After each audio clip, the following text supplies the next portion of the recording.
এই মুহূৰ্তত জনাই আছোঁ অসমৰ প্ৰত্যেকগৰাকী ছাত্ৰ ছাত্ৰীৰ লগতে অসমৰ প্ৰত্যেকগৰাকী জনসাধাৰণৰ বাবে এক জৰুৰী খবৰ। পুনৰ ভয়াৱহ ৰূপত কৰোনা। জানুৱাৰীৰ প্ৰথম সপ্তাহত ঘোষণা হ'ব নতুন SOP। এই মুহূৰ্তত জনাই আছোঁ ৰাজ্যবাসীৰ বাবে এক ডাঙৰ খবৰ।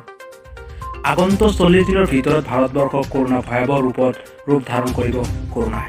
গৱেষকে প্ৰদান কৰিলে সাৱধানতা বাণী।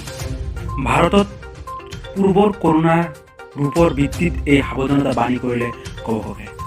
2020 বৰ্ষৰ তুলনাত অধিক ভয়ংকৰ হ'ব পাৰে এই বছৰৰ কৰোনাৰ পৰিস্থিতি। সকলো ৰাজ্য সাজু হৈ থাকিবলৈ এলাৰ্ট স্বাস্থ্য বিভাগে।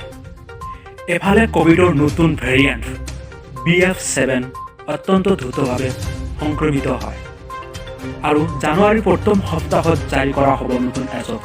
সিদ্ধান্ত লয় অসমৰ মুখ্যমন্ত্ৰী ডক্টৰ হিমন্ত বিশ্ব শৰ্মাই।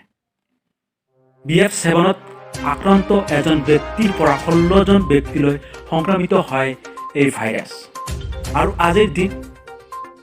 আজিৰ দিনটোতে সমগ্ৰ ভাৰতত ক'ভিড পজিটিভ ৰোগীৰ সংখ্যা হৈছে 3466 জন আৰু শীত প্ৰসাদ বাঢ়ি অহাৰ লগে লগে সংক্ৰমণ বৃদ্ধি আশংকা গৱেষকৰ।